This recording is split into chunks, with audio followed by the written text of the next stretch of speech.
आपको हमेशा याद रखना है, ध्यान के आपको जब भी अनुभव होंगे तो सबसे पहले आपको अपने 5 अंगों से अनुभव होना शुरू होगा। तो दोस्तों, वो 5 अंग हैं आपकी आँख, नाक, कान, मुंह और त्वचा। अगर आप अपने इन 5 अंगों को शांत करना सीख जाएं, तो यही 5 अंग आपको अंदर की यात्रा करा सकते हैं। आपको अपने 5 अंगों को इस भौतिक संसार से कुछ समय के लिए हटाना शुरू करना चाहिए। जैसे कि 24 घंटे में से आधे आधे घंटे हटाना शुरू करना होगा। वो भी 24 घंटों के अंदर ये भी 4-5 बार होना चाहिए। तभी जाकर आपको आध्यात्मिक की दुनिया में अनुभव आएंगे। दोस्तों, ये 5 अंग ऐसे हैं जिनकी ऊर्जा आप हमेशा बाहर की तरफ यूज करते हैं, और इस ऊर्जा को हम बोलने में, देखने में, सुनने में बेहिसाब से हम बाहर की तरफ नष्ट करते ही रहते हैं।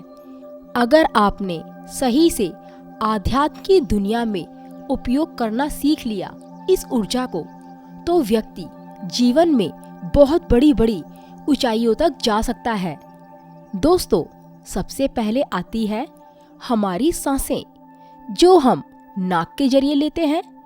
यह सांस हमारे शरीर की 72,000 नाड़ियों में घूमती रहती है और इन नाड़ियों को एक्टिव करती है।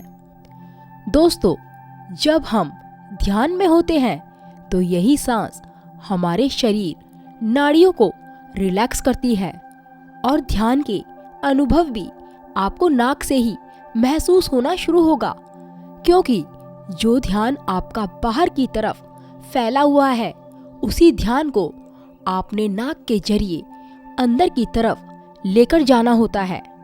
तभी बोलते हैं दोस्तों, सूक्ष्म गति से सांस लेना और छोड़ना चाहिए, ताकि आप अपने ध्यान को सांसों पर लगा सको, इन सांसों को देख सको। इसी प्रकार हमारी 2 आंखें हैं जो बाहर की तरफ हमेशा देखती रहती हैं, जो अपनी ऊर्जा को बाहर की तरफ फेंकती रहती है। जो आपकी आंखों की रोशनी है वो भी खत्म होने लगती है। आपने देखा या सुना होगा, जो महान तपस्वी हुआ करते थे, उनको कभी भी आंखों की दिक्कत नहीं होती थी और उनकी दिव्य दृष्टि भी बहुत तेज होती थी, क्योंकि उन्होंने अपनी ऊर्जा को बाहर खर्च नहीं किया होता था। ठीक इसी प्रकार जब हम ध्यान में होते हैं तो सांसारिक जीवन से ये 2 आंखें बंद हो जाती हैं, जिससे आपको दिव्य दृष्टि के माध्यम से अनुभव होना शुरू होता है, क्योंकि आपने बाहर की देखने की ऊर्जा को अंदर की तरफ फेंकना शुरू कर दिया होता है, जिससे आपकी दिव्य दृष्टि एक्टिव होने लगती है। इसी तरह से आपके 2 कान हैं। जब इन कानों को बाहर की आवाजों को सुनने ना दिया जाए ध्यान मेडिटेशन के जरिए, तब आप इस ब्रह्मांड की आवाजों को सुन सकते हैं, क्योंकि आपकी सुनने की जो ऊर्जा थी उसे बाहर जाने से रोक लिया होता है। तब आपके पास कोई और रास्ता नहीं बचता अंदर की आवाजों को सुनने के सिवाय। जैसे अनहद नाद की आवाज आना, अनेक प्रकार की नाद ध्यान में आपको सुनाई देने लगेंगे। शंख, बांसुरी और भी आवाजें आपको ध्यान में सुनाई देने लगेगी। और दोस्तों, बहुत बार ऐसा भी होता है, जैसे किसी ने हमें नाम लेके पुकारा हो, तो इस तरह की बहुत सी आवाजें आपको सुनाई देना शुरू होंगी, जिसे आप अपने इन कानों की मदद से सुन सकते हो। और इसके लिए एकाग्रता होनी बहुत जरूरी है दोस्तों, जो आपको ध्यान मेडिटेशन से ही मिलेगी। ऐसे ही दोस्तों, हमारी त्वचा होती है जो हमें संकेत देती है कि हमारे आसपास किस तरह की एनर्जी होती है। हमारे शरीर को कभी ठंडा रखती है तो कभी गर्म।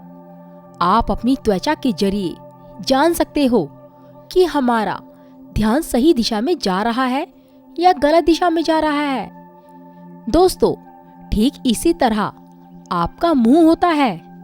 इस मुंह के जरिए भी हम अपनी एनर्जी को खत्म करते रहते हैं। आपको अंदाजा तक नहीं होगा कि बोलने में कितनी एनर्जी वेस्ट होती है। जब तक आप बोलने की एनर्जी सेव नहीं करोगे, तब तक आपका ध्यान नहीं लगेगा। तो दोस्तों, इसी तरह से ये 5 तत्व मिलकर ध्यान की गहराइयों में हमें लेकर जाते हैं। सीधा सा मतलब है दोस्तों, ध्यान मेडिटेशन के जरिए इन 5 तत्वों का ध्यान अंदर की तरफ मोड़ दिया जाए, तब आप यकीन नहीं करोगे, इन 5 तत्वों की एनर्जी की वजह से उस कॉस्मिक एनर्जी के साथ जुड़ सकते हो। आध्यात्म एक अलग ही दुनिया है। ये जो बंद आंख करने पर आपको अंधेरा दिखाई देता है, इसी बीच में दोस्तों बाकी के अनगिनत आयाम भी बसे हुए हैं। बस उसे देखना आना चाहिए। जब आपका ध्यान सही तरीके से लगने लगता है, तब आपको ध्यान में इस अंधेरे में भी प्रकाश नजर आएगा, जैसे कि पीले रंग का प्रकाश या नीले रंग का प्रकाश। लेकिन इसके लिए सबसे पहले आपको अपने शरीर को शांत करना होगा। शरीर को शांत करने के लिए शरीर को थकाना होगा। शरीर को थकाने के लिए दौड़ो, भागो, प्राणायाम, वर्कआउट बताया जाता है। इससे आपका शरीर थक जाएगा और आधे 1 घंटे के लिए एक ही जगह पर ये बैठा भी रहेगा, बिना किसी परेशानी के। आपके शरीर में कोई बेचैनी नहीं होगी। रही बात मन की, तो मन को शांत करने के लिए मन को सांसों पर लगा देना चाहिए। सांस आपके अंदर जाकर आपके मन को अंदर से शांत करती है, आपकी सूक्ष्म नाड़ियों को शुद्ध करती है, आपके मन के विचारों को शांत करती है। जब तक आपके पूरे शरीर में प्राण वायु नहीं फैलेगी, तब तक आपकी 72,000 नाड़ियां शुद्ध नहीं होंगी। आपके अंदर विचार चाहे कैसे भी हों, अच्छे हों या बुरे विचार, वो केवल विचार ही हैं। इसीलिए विचार नहीं होना चाहिए। विचार एक बांध का काम करते हैं। ये विचार आपको ब्रह्मांड की एनर्जी के साथ जुड़ने नहीं देते हैं दोस्तों। तो इसीलिए आपको बोलती हूँ, अपनी सांसों को गहरा लो और सूक्ष्म गति के साथ में छोड़ना है। बस ये सांस नॉर्मल होनी चाहिए, जिससे कि इन सांसों पर मन की आंखों से नजर रखी जा सके। तो दोस्तों, वीडियो कैसी लगी कमेंट करके जरूर बताना। नमस्कार दोस्तों।